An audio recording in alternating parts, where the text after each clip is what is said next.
I'm simply saying, No, if no, there's no, one, you let misconstrued me me. make this point. If there's Okay, but you one, misconstrued me. That's not what I said. okay, then correct me. I didn't want to misstate you. Go ahead. I didn't say that. I said that if you think there are objectively moral facts, why can't you isolate? I didn't say that was a matter of opinion. I'm saying you and I have opinions about things. What's the Agreed. objective truth? The objective truth is we have different opinions. We have morally improved since that time. I have no problem saying that, and I think the vast majority of people would be with me. But we're just going to disagree on this. I'm just saying that my view is as coherent as your view.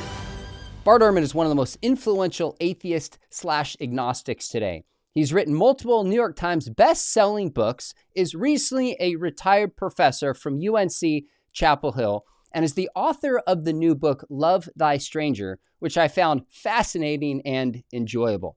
There's a ton we agree on, which is where we will start. And then we're going to get to the heart of the book, where I suspect we have some disagreement, and we're going to have a little bit of fun. Bart, thanks for coming on the show. Thanks for having me.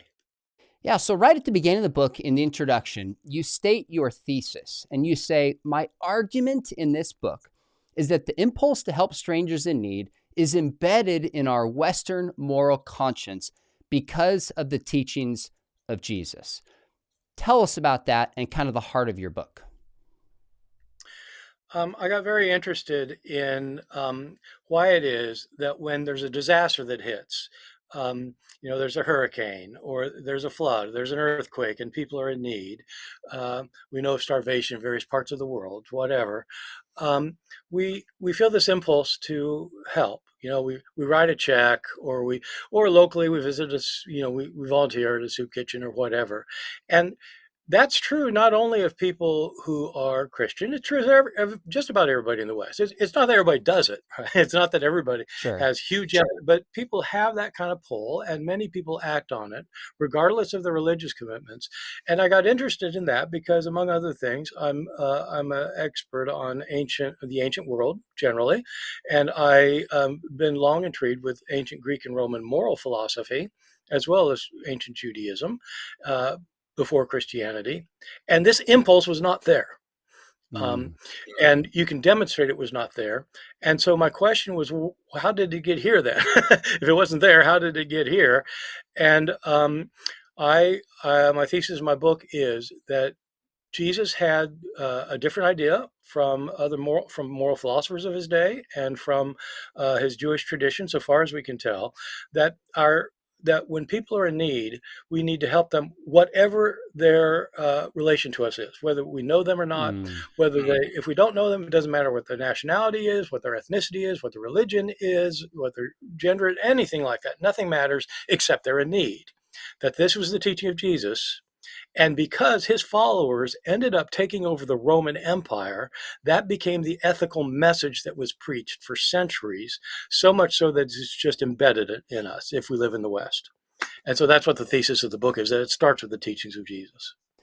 Now, what's so fascinating about this to me is I've read some of your books that deal with historical issues, New Testament issues, but this is a book in which you're weighing into ethics and what might even be called meta-ethics, kind of the grounding of right and wrong and the moral transformation that takes place. You might have answered this, but I was really curious if there's more of a backstory to why you wrote this book. Like, you're in your lane in some sense. It comes out towards the end of the book, some of your critiques of the New Testament differences, which is fine. But in some ways, you're stepping a little bit outside of your lane, or correct me if you see it differently, and weighing into these moral, ethical issues, which for me, given that you've had conversations and debate with so many scholars, I thought this is such a fascinating angle, was in particular fascinating with this book.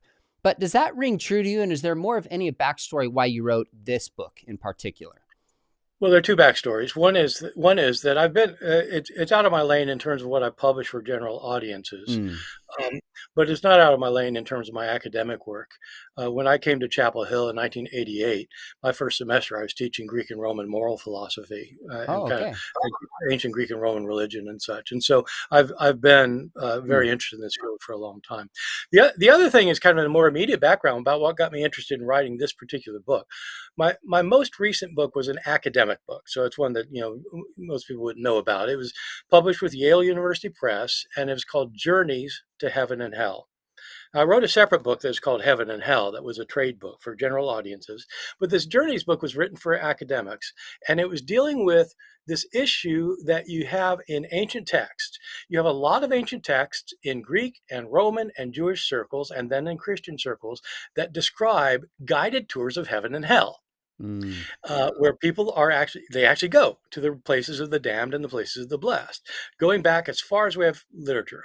It's in Homer in the Odyssey, Book 10. It's in Virgil in the Aeneid, Book 6. It's in, and you get it in, so those Greek and Roman, you get a lot of it in Greek and Roman circles, you get in Jewish circles, and then you end up getting in Christian circles. And my analysis of these things was to try and show that these various, they're called catabases, these various journey traditions are used not so much to show what the afterlife is really like. The literary function of these is to show people how they ought to behave in the present. Hmm. In light of realities of the life and possibly afterlife, you ought to act this way.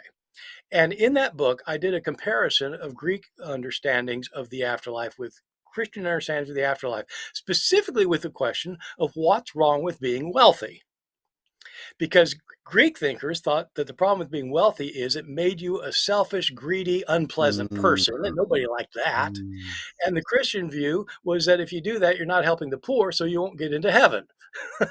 And so in the Greek tradition, it was all about like your character. And in the Christian tradition, it was about helping the poor.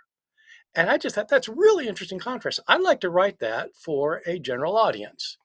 So Mm. the book started off with that as the theme, but then it expanded, as you know, into broader issues of Christian love and forgiveness, and as well as charitable giving. That is fascinating. I don't recall reading that in the book, but that makes sense. That would draw you into writing this, given your background and interests. So let's dive in. The subtitle of the book, again, the title, Love Thy Stranger, of course, a unique play off of Love Thy Neighbor, and that our neighbor, you mentioned, is not just our in-group before Jesus. It became the out-group in this universal ethic to care for a neighbor. The subtitle is How the Teachings of Jesus Transformed the Moral Conscience of the West. And you give some specific examples here. You say, prior to the spread of Christianity, there were no public hospitals in the Roman world, no orphanages, poorhouses, or old persons' homes, no government assistance to help those in need, or private charities to minister to the poor, homeless and hungry. These are Christian innovations. Now, of course, as a Christian, I'm cheering this thing on, going, yes, there's a lot of other writers that you talk about, people like Tom Holland, who have attributed these things to Christians. You also indicate that there's this shift, so not only positively helping, but this shift away from a culture of dominance, where fathers could dominate their kids, dominate their wives physically, but also sexually. So from one of dominance to one of service. So the heart of my question is when you call this a moral transformation, is this a change on a horizontal level in which it's just a change like, say, clothing styles have changed over time? Or is this an objectively good transformation that Jesus brought, that we ought to live the way that Jesus lived and support things like hospitals, orphanages, and poorhouses? I would say some things are objectively good, in my opinion. I think it's good that we have hospitals. it's, Okay. it's good we have orphanage. It's good that we have disaster relief programs. I think these are good. This is my personal opinion. Since it's my personal opinion, I don't think it's objective. But my view is those are good things. I am not claiming in the book that Jesus' teachings are fully implemented by Christians or ever have been. I do argue that Jesus had a different ideology of service rather than domination, and that was really quite different from anything you get in moral philosophy in the ancient world. I'm not saying that his followers followed his teachings on this. I mean, it's quite clear that the Christian church throughout history has preferred dominance at many times and still Mm. does today, and that many individual Christians have not taken on board the idea that you should live a life of service rather than a life of domination. And it's quite clear at every level in our society that hasn't taken on. But the intervention that I think that Jesus made that has stuck with us is that if we want to do good things for other people, we should focus not just on our family and friends, but on those in need, that that's the priority. And I think that did make a radical difference in the Western world, not just in the institutions, but also in our conscience. We think that we ought to do that. Okay, so here's where I think some clarity would help us here. You said in one sense that these are objective, and then twice you said, but in your opinion. So these are That's right. not objectively moral improvements within themselves. That's a part of my question. And maybe Yeah. we could clarify what we mean by objective. Is I pulled up a book on meta ethics just to read objective. And if you disagree with this, it's totally fine. He says, moral realism's basic claim is that some things are right and some things are wrong, or good or bad, regardless of people's beliefs, preferences, or attitudes regarding them. So just like there's certain historical facts true outside of us, there's certain scientific facts true outside of us, there's moral facts true outside of us. That's typically what's meant by moral objectivism. And so it sounds like you're saying you're a moral subjectivist, that the teachings of Jesus, they're based upon somebody's opinion, whether they adopt them or not. They're not actually objectively good within themselves. Did I categorize that correctly? I think you're dealing with two different categories. Some things are objective. It's objective that there are public hospitals. Agreed. Yeah. Um, it's not objective that that moral values are either good or bad. Usually, there's lots of subjective moral values. Is it good to kill somebody? Well, depends. Okay. So I assume you're done there. You said I agree with you in principle that sometimes it depends whether we should kill somebody or not. Maybe you and I would agree in self-defense that's morally okay. So Not yes, necessarily. In some cases, it's okay. That's the point, though. It's if it's based on a situation, then it's not objective that it's good or bad to kill somebody. It depends on the situation. okay, so some moral claims depend upon the situation, but that doesn't make them necessarily subjective. So, for example, the claim, so in your book, we could jump straight to the case as you condemn anti Semitism and violence against Jews, which you argue led to the Holocaust. So, let's talk about that one. Are there circumstances that would make that okay? Or is it universally wrong to do what the Nazis did against the Jews? I don't have any access to any kind of universal objectivity. I'm a human being and I have thoughts and views. So do you. If there were something that was a universally objective moral value, our only access to it would be through our brains. And our brains are objects. You have roughly 100 billion neurons in yours. I've got a few less in mine. But since our recognition of morality is based on our human perception, even if you want to claim that there's some kind of moral objectivity, we have no direct access to it except through our subjectivity. Okay, so I think there might be a confusion between how we know things and whether or not something is actually true. So historical claims in the past, which you claim are objective, we No, know them. Okay, so let me ask you this. You think some of your views about the New Testament are right and Christians are wrong. Do you hold that view? yes. Okay, so you know that as a subject, you are the one who studies this. And so just because a subject analyzes something doesn't mean they don't think they're true, and it doesn't mean they're not true. So if that's true for history, if that's true for science, why would that not be true for morality? That just because we're subjects engaging in something doesn't mean there's no objective truth that we can debate and we can discuss and we can kind of analyze. I'm saying if there is an objective truth, we have no access to it as subjects. We only have access to what we think is true. And it's not fair to compare history and science because they're very different. They have different modes of establishing their truth claims. Um, Historians can only establish the probabilities of what happened in the past, sometimes with relative certainty, virtual Okay. certainty for most of us, and sometimes with great uncertainty. Science isn't about predicting the past or trying to explain the past, it's about predicting the future. If you do a chemical experiment and it comes out a certain way and you redo it 1,000 times, it comes out the same way every time, you use that experiment as a basis then to do the next thing. And so it has predictive value. And so they're dealing with different things. History is dealing with the past and probabilities. Science is based on experimentation for predictive values, different things.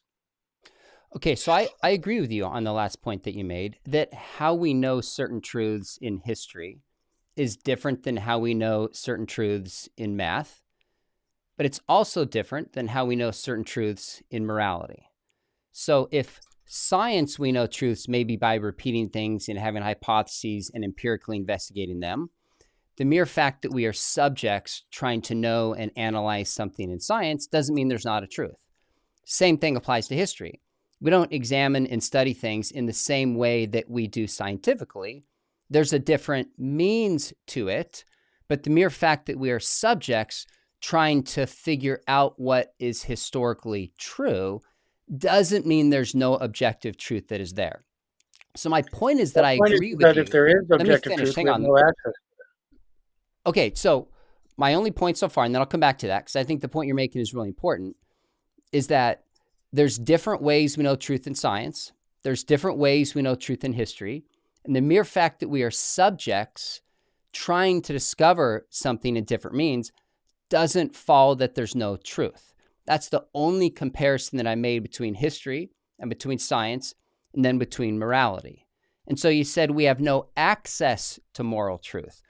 I guess I'd say a couple things. I don't know what it means to know moral truth through our brains. It makes sense with science because we're studying physical matter, but moral truths are not physical. They're immaterial. They don't have weight. So clearly we're going to access them differently than we do science, just like history accesses things differently than science. So my question is, you said, correct me if I'm wrong, you said we have no access to moral truth. How do you know that? It's my opinion, just as yours is your opinion. Okay, so yes, we have opinions about things. So let me ask a clear one. So most people would agree with this. They would say torturing a child for fun or burning a child alive for adults' pleasure is wrong. Now, I have no problem. I'm about as close to being 100% certain as possible that torturing a child for adult entertainment is wrong. And we don't know that the way we know science and history. We know it intuitively and naturally by reflecting upon it. So do you agree with me that burning a child alive for adult entertainment is wrong? Yes. Okay, so I guess I'm confused because you said it's only a matter of opinion, but now I you didn't say agree it's a with me matter that of this is opinion. wrong. I did say that was a matter of opinion. I'm saying you and I have opinions about things. Sure, Those, if you have an opinion, I have an opinion. What's the agreed. objective truth? The objective truth is we have different opinions. But how do you use objective truth in order to establish that you're right about either a historical claim or a moral claim and that I'm empirically wrong? How do I You do have to that? figure it out. You're doing it by your reason. You're thinking about it. That's right. Other people think about it and have different views. Not about everything. Most people do agree that when if they were seeing me here, they'd agree I was sitting in a chair. Hmm. I am sitting in a chair. Yeah. Me But too. what good does it do to say that there are moral objectives unless you can isolate all of them? Why would we have to be able to isolate all of them? If there's one thing that's morally wrong, that's all we need. Then we have I think it is morally objective wrong, moral truth. but it's not because of objectivity. Okay, let me take a step back. I'm not sure I'm following your point. You said we can't know certain moral truths unless we know that all moral truths? Like you kind of made a universal statement about the number of moral truths we have to say. I'm simply saying No, if no, there's no, one, you let misconstrued me me. make this point. If there's Okay, but you one, misconstrued me. That's not what I said. okay, then correct me. I didn't want to misstate you. Go ahead. I didn't say that. I said that if you think there are objectively moral facts, why can't you isolate them? I don't know I what it didn't say they means. couldn't exist if they couldn't exist. I didn't say that. I said if they are there, why can't you name them? Okay, so I certainly don't want to misstate your argument. Thank you for correcting that. But I don't know what it means to isolate them. I can state them, You and gave it one seems that example. you agreed with me that torturing a child for adult entertainment is wrong. That's That's a universal moral truth. oh no, I don't think it is.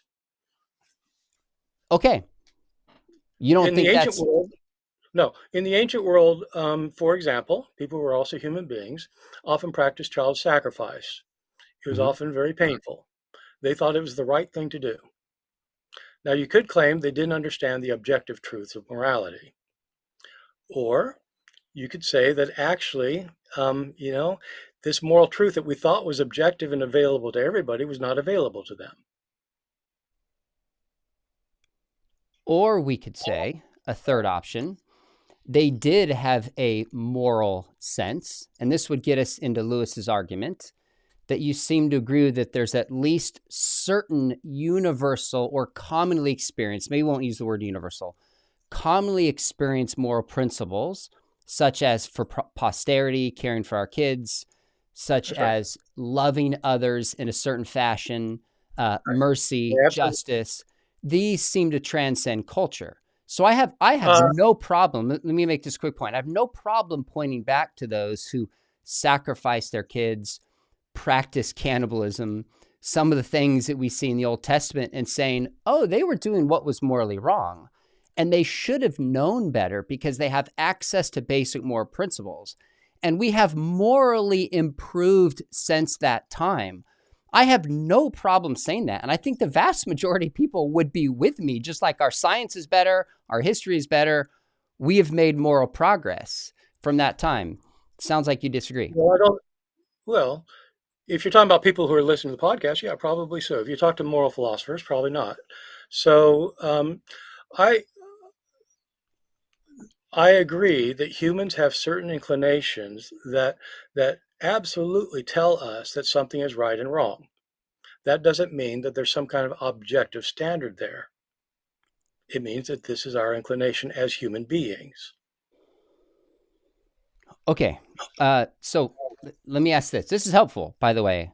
I'm going to come back to this point about inclination, but in your book, you make two claims. One, you talk about you embrace your beliefs because you think they're superior. Otherwise, you wouldn't embrace them. And by the way, I'm with you. That's what it means to hold a belief. There's nothing elitist about that. I don't fault you for that. But then in page 76, you talk about progress we have made since Mm-hmm. our ancient forebears. Mm-hmm. So if it's all opinion and there's no standard by which we judge, I don't know what superior and progress even means. You don't? You don't believe in progress? Because earlier you said we've progressed in terms of history and science. Okay, so that's not my point. I said I don't believe in it. Let me clarify again. I'm saying from your perspective, and correct me if I don't explain this right, there's not an objective moral standard outside of us. We've been wired by evolution to have certain inclinations that feel absolute to us, but they're not actually absolute. That's the explanation for morality I see in your book. And yet, twice in the book, you talk about you embrace your beliefs because you think they are superior. And then on page 76, you talk about moral progress we've made since our ancient forebears. I believe that certain morality is superior. I think the morality of Jesus is superior because I think we do have an obligation to care for the poor. I think people Yeah. are made in God's image. And I think we've made progress. So moving beyond slavery, moving beyond cannibalism, moving beyond these kinds of things is progress. But from the ethic you've laid out, insofar as I understand it, I don't understand what superior or progress means any more than I've made progress in the kind of ice cream flavor that I like. If it's all subjective, what does superior and progress even mean? So, um, this seems to be an issue that you're very intent upon.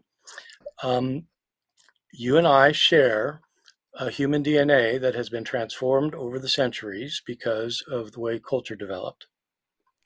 Um, if you yourself think you have access to moral absolutes, which I think you believe you do have access to them, is that correct? You I think that you have access to them, Yeah, I would use the term objective moral truths, but I'm with you in general. Go.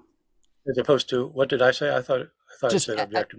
I'm quibbling. Sorry, I tend to not use the term absolute for an issue you raised earlier that I think Okay, murder absolutely is moral. wrong. Yeah, you But think they're objective moral truths, right? yes, And you admit that in different cultures they have different views of what those objective moral truths are. Different uh, cultures have different views of moral objective truths. I think different cultures have common moral principles that transcend culture. These are principles that are universal or near universal, even though the practices may vary, which is what we would expect. Okay. And so So all I'm asking, go ahead. one of my top moral priorities is to help people who are hungry and homeless. Okay. And I think that for me that is a very kind of core moral value.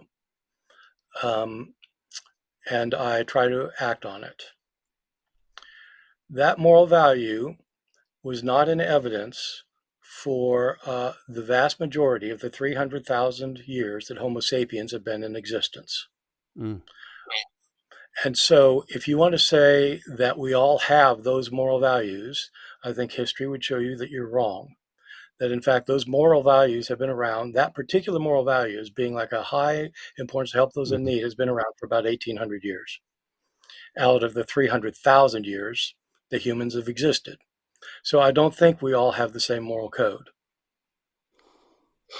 Okay, so a couple things. You said your moral value is to help the hungry and the homeless, and that's one you deeply hold. By the way, I applaud you for that. I think that is an objectively good moral thing to do. And if I understand correctly, on your own blog, you give away the proceeds of people who, am I correct on that? You give away the proceeds of people who subscribe to your blog, you give away to the poor, to the needy, etc. Am I right on that? Yeah, the last 3 years we've given $1.5 million to charities dealing with hunger, homelessness, and disaster relief. Amazing. I love that. And I would say good for you because you're helping people who can't help themselves. I love that. Yeah, it is where you and I can have common cause. I mean, it's absolutely. I mean, and with just anybody who has that kind of moral sense. My point in my book is that moral sense was a sense that that nobody had in the ancient world, and to claim it as some kind of objective moral value is, I think, ahistorical. It's not recognizing the realities of the human race. Okay, so I do agree with you that things like hospitals and orphanages and nursing homes and charity and forgiveness, caring for the poor and the weak came in terms of a universal ethic. It came through Jesus. That doesn't mean that all morality is therefore subjective. And it doesn't mean that Jesus' teaching isn't more objectively right than previous teaching. I don't think that follows from it. So part of my question for you would be, is I applaud you, we have common cause, because I say, hey, the poor that you're giving money to are made in the image of God. They have value and they have dignity. And so we ought to, those of us who have power and privilege, etc., ought to care for those who don't. But it seems to me, if you're saying this is just your subjective value and you do it, and it's not objectively true, you could have said, I'm going to take the proceeds from my blog and I'm going to give it to advance racism or sexism. And that's just my personal, private, subjective feeling. And by your standard, if I hear you correctly, that's not actually wrong. You don't prefer it, you don't like it, but that's not really wrong in itself. And one thing before you say this is, you said I'm hung up on this. At the root of your book is about the moral transformation of the West, and you dismiss the moral argument, which is fine. You're totally welcome to do so. I'm enjoying this give and take. But part of this question is, what describes reality? Can evolution and natural selection, in the way you take it, if I understand correctly, describe morality and the rest of our beliefs? Or is there something in the world that points beyond itself to a God and an objective moral code? That's the question. So part of your blog, it seems to me you're saying, yes, it's your private inclinations, but it would follow that if you used it for anything else, there is no moral distinction, which makes me raise the question, why are you doing it then? If it's not objectively good, does it make you feel good? Is it virtue signaling? I'm not saying you are. I'm just saying it raises the question, if this is not objectively good, why choose A over B? Just because you like it? I think part of the problem I'm having with this conversation is that you're raising so many points when you talk that each one needs to be dealt with separately. And so it's very difficult to have a conversation about any of the single points. I mean, to begin with, you agreed that throughout the vast majority of human history, people have not felt this need to help those who were hungry and thirsty. Agreed. If they weren't friends and families. That means that most people did not have the moral inclinations that you have. But then you claim that your moral inclinations are objective. And either that means that you have greater access to objective truth than 99.99% of the human race since it's existed, or it means you're contradicting yourself. And so, you're making a lot of other points about how you have to have objectivity in order, because otherwise it could be random, or that objectivity proves that there is a God. And, those are other points. My point here is that you've agreed that your inclination to help those in need is based on the development within the human psyche. You said that you agreed with my sense that Jesus transformed the moral conscience of the West. If he transformed it, that means the moral conscience now is different from what it was before, which means that people haven't always had access to this objectivity, which should raise questions for you about what you even mean by anybody having access to it, including your example about torturing a child, which of course I agree with. But if you can list that as an example of what's morally objective, why not list everything? Okay, so this is helpful.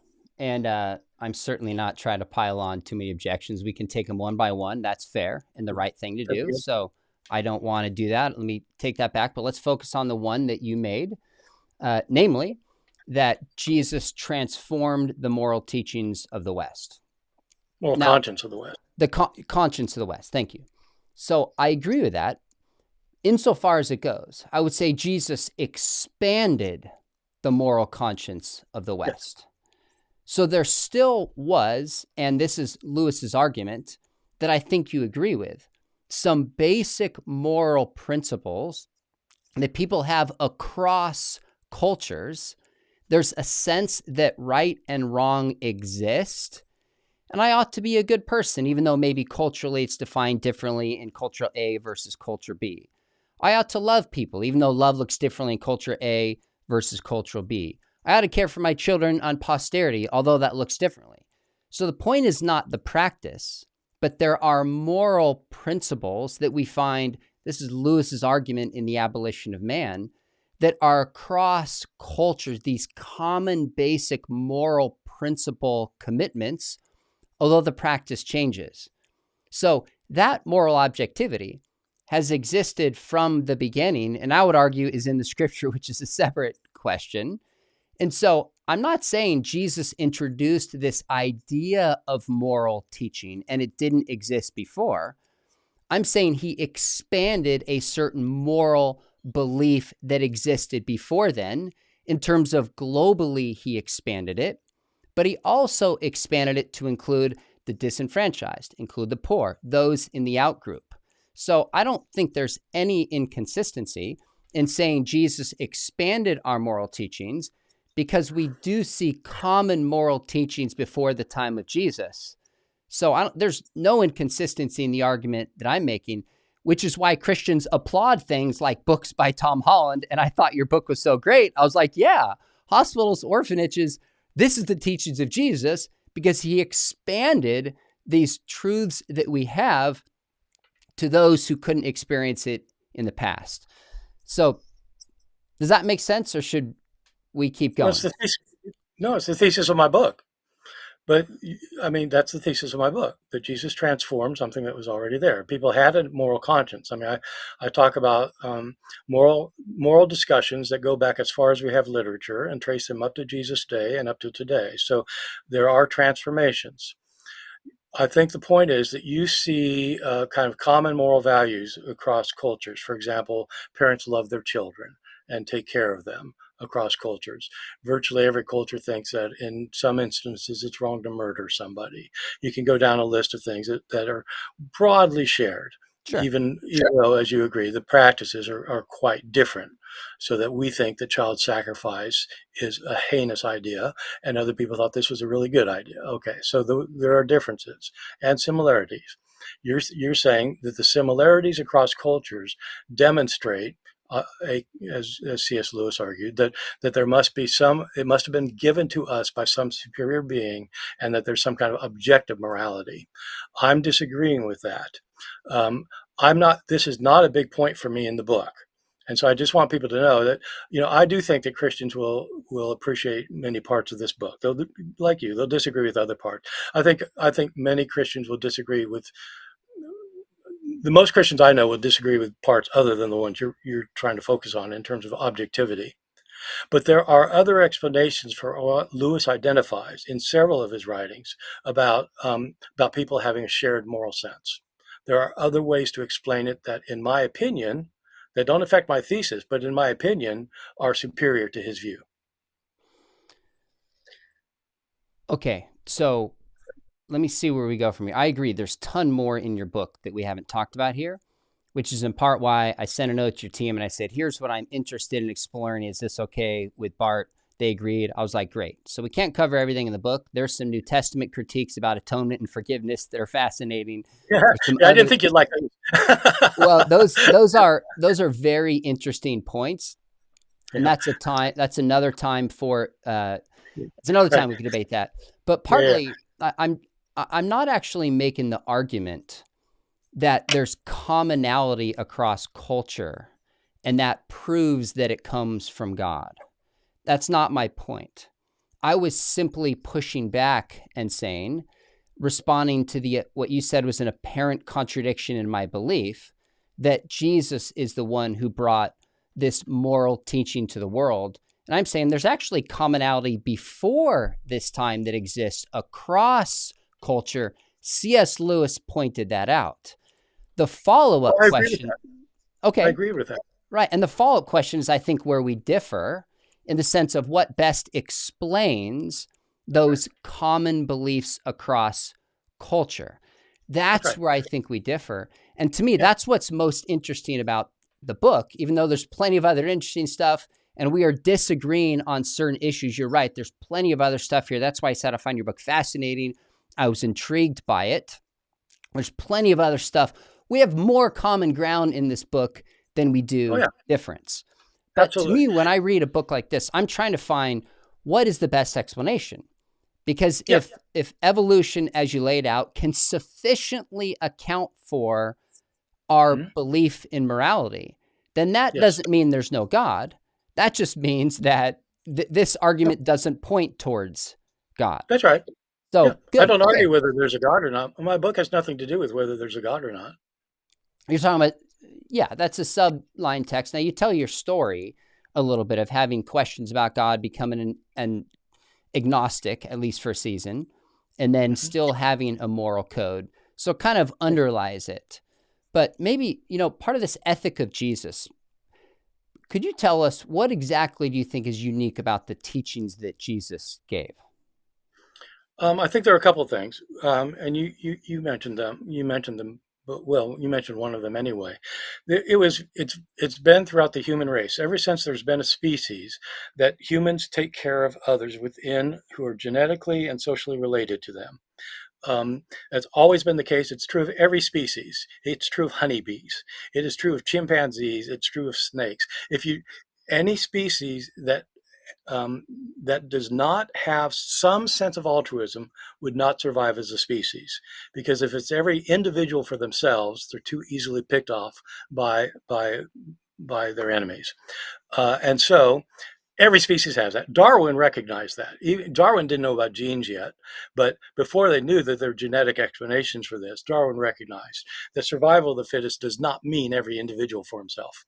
It means that the group has to have coherence. That requires cooperation, and on some level, then that requires altruism. So Mm, that was there.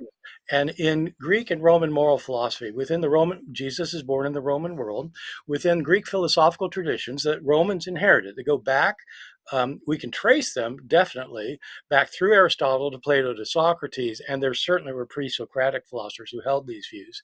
In the views that are advanced there, the idea is that you absolutely have to be loving towards other people and caring for other people and mm, helping other people, but it was always within the group that is socially and biologically related to you in some way or another, not the outsider.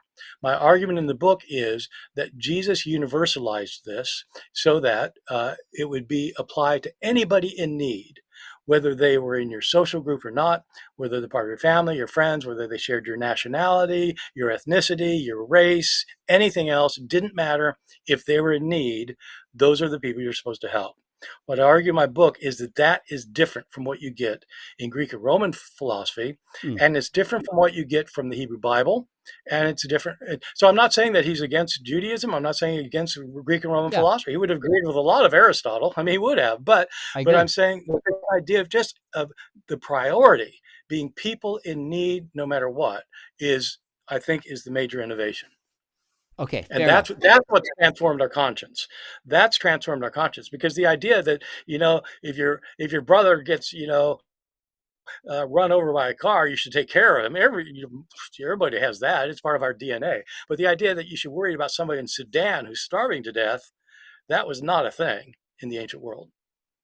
And it Okay, wasn't just because of communication issues. He didn't know about the Sudan. It's because that was somebody else's concern. Our concern is our group. okay, that makes sense. So I think in some ways, if I understand you correctly, we have an answer to the question I started by asking you in the sense of, is this an improvement morally, to use your terms that you used, progress, or is this just a change and a shift that's not actually morally better?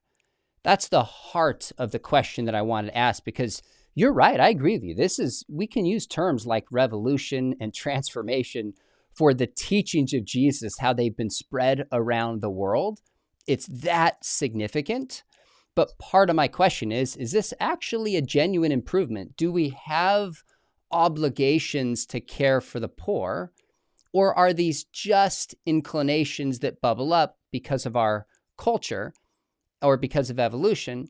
And it sounds like you're saying, just for clarity, that these are just inclinations that bubble up because of culture. We don't actually have those obligations.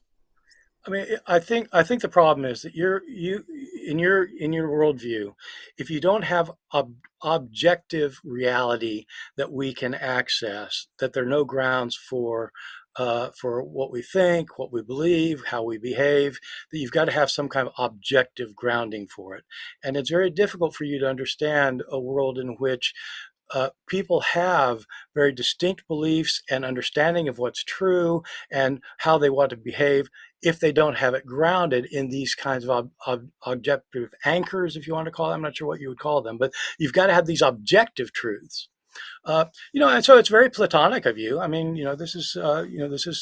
this goes back to Plato, and it's completely understandable. It's what I used to think, uh, and now I realize it doesn't make any sense. so, you don't need objective groundings for feeling like you need to help somebody in need. It's part of who you are. It's part of how you are wired. It's not because like you don't have. you have a 10 commandments written on the law and you see this one, oh, don't steal. Okay, there it is. That's the objective thing. I cannot steal, therefore I won't steal. It's that you have certain inclinations that are built into you, and you shouldn't say that that's just why you feel it, or it is merely because you have a subjective view or you have a feeling. It's not like merely or just. It's what it means to be a human being, and so we have different views, and it's rooted in your sense there has to be some kind of objectivity, or there are no grounds for faith, belief, understanding of truth, behavior, or anything else. And I think that's completely and demonstrably wrong. And that's fine. You call the moral argument, blindingly flawed. That doesn't bother me at all. I appreciated your clarity on Good, this. good. Yeah, look, that's totally fine with me. I appreciate when someone doesn't dance around it and they say exactly what they think. I don't think, maybe I'm wrong, that I'm failing to understand this. I've read tons of evolutionary ethics, atheist ethics, had a lot of conversations. I'm simply asking the question, what best explains this deep belief we have in moral rights and in moral Hmm. duties and in our Hmm. obligation to the poor? What Yeah. best explains that? And it Yes. seems to me, if I'm failing to understand something, I would push back and say, you're failing to understand this. And again, maybe this is just bringing clarity for folks. But you write in your I'm book, just saying. uh, I'm just saying that it seems like that's your. It's because you say you. It's just based on subjectivity, as if that's like a lower criterion of truth, because that's what you generally think. It's a lower criterion of truth, and so I'm saying that well, that's. I don't think you understand it if you think it's a lower criterion of truth. I think when it comes to morality, then you can't escape a relativistic morality. That's my point. So again, Yes, it back is. to I know that's history your and point, but back to you can escape it. You can escape it. okay, so that's It's where real. let me read this and then you tell me how you think you Right. can escape it Okay. in All a right. meaningful way. Okay. Okay. Okay. So you write this in the introduction, page 14. You said, some evangelical Christians tell me this makes no sense. And by the way, let me take a step back and you can correct this story. You're talking about how this is chapter 2, the ancient quest for happiness. And you described that you left the faith for what I know, would I know how to behave without any direction from above? Would I have no moral compass? Would I fall into meaninglessness, nihilism, anarchy, and despair? Would I be drunk in? Would it be drunken revelry every night? Well written, by the way. He said, despite these concerns, I felt driven to follow where I thought the truth led. In the end, I didn't see an alternative. For reasons unconnected with biblical scholarship, I began to recognize that I had become an agnostic. And of course, that's your book, God's Problem and the Problem of Evil, an important book in its own right. One of my biggest surprises was that my deconversion had almost zero effect on my daily life. Anarchy and wild living never did arrive. Today, all these years later, I'm no less ethical than I was before. I'm not much more ethical either. I appreciate your candor, as it turns out, but I do seem to have a more refined sense of what it means to be a moral person. And I do work hard, often without much success, to do what is right, both for myself and for others. And then we get to the key point. Now, I'm just reading this for context so people understand and get it stated correctly. You said, some evangelical Christians tell me this makes no sense, that unlike believers in God, I have no reason to be moral. They think I'm deceived when I insist I feel a deep commitment to other members of a species that originated through time, matter, and chance. Without divine guidance, they say, I have no grounds for deciding what is right and wrong, and no incentive to behave well. So when I read this, my thoughts were a few things. I don't think you're deceived at all when you feel a deep commitment to other members of your species. I don't know why any Christian would tell you that you're deceived in that. I think without God, somebody could have some means or reasons to decide what is right and wrong, and they could have some incentive to behave well. But when this says, I feel a deep commitment, you keep pointing back again, as far as I understand you correctly, to inclinations and feelings and beliefs. And it says this originated through time, matter, and chance. So these beliefs that are deep-seated, in your own words, emerge through time, matter, and chance. So given that evolution is a contingent process and it could have resulted in a different outcome, Darwin himself said, why does a process that creates feelings in us through time, matter, and chance have any authority? Why is one feeling better than another feeling if time, matter, and chance are the driving forces behind it? That's the question for me, and I think that's where we're differing. I don't see why that subjectivity results in, it answers the question of why we should be moral. Right. I know that's your view. And you have a lot of feelings for a lot of things. I'm not sure what you're drinking now. Is that coffee? You know what? It's Yeah. a Think Biblically mug, Bart. If we meet in person, I would give you one. It's literally just water. Yeah.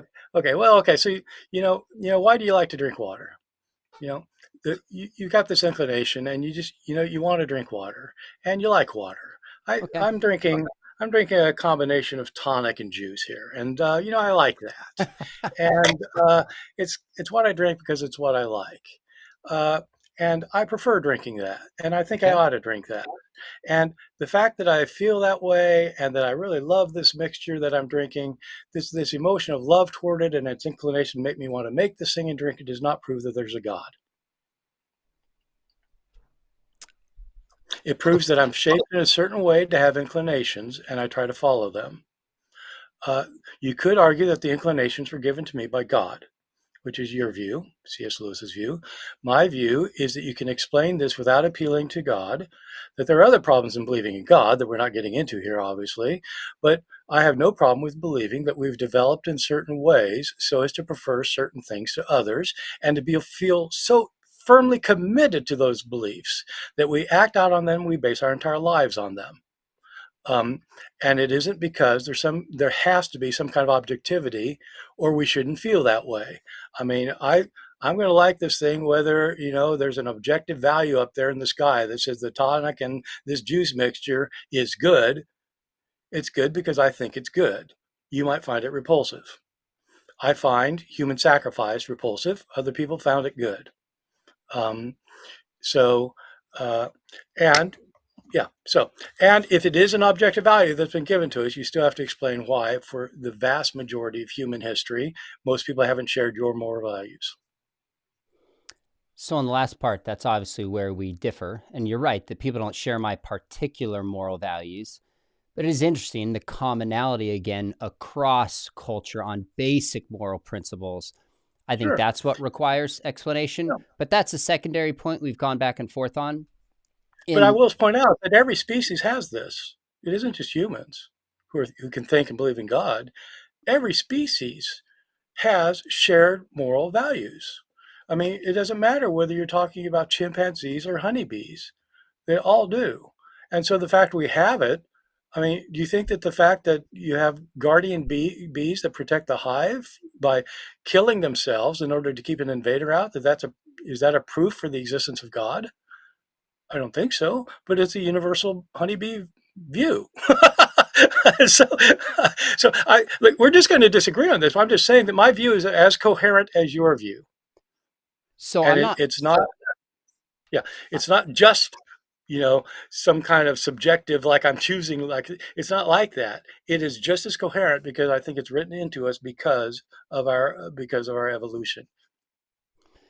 okay, so I'm actually not trying to persuade you to believe differently any more than you're probably trying to persuade me. One of the things I do in the show is I want clarity for people listening, exactly what's at stake, what morality entails, and then people can decide what they think. That's part of the goal. So I'd say a Mhm. couple things back, and then I have, I'll certainly let you respond if you want to, but I have one last question for you. I want to respect your time. But the example that you gave about drinking water or juice and tonic it's a feeling, it's an urge, it's an instinct. Mhm. So I agree with you. We drink and we act biologically because of instinct. The question Mhm. is, are our moral beliefs akin to instinct? And this is where Lewis also argued separately. He said we have instincts to help people and we have instincts to hurt people. So just like you have instincts to drink water or drink tonic, if there's no human value, if there's no standard outside of us, then one is really not any better than the other, morally speaking. Although it might be better biologically, that's a separate issue. And so your example seems to show that all the things you rail against in the book, racism, genocide, sexism.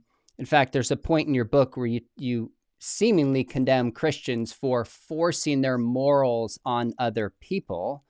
If morality is all instinct, I don't even know how to make sense of those kinds of moral condemnations in the way that you do. So you said that I have some inconsistency earlier. Fine, I'll leave it to our viewers and listeners to decide if they think there's inconsistency there.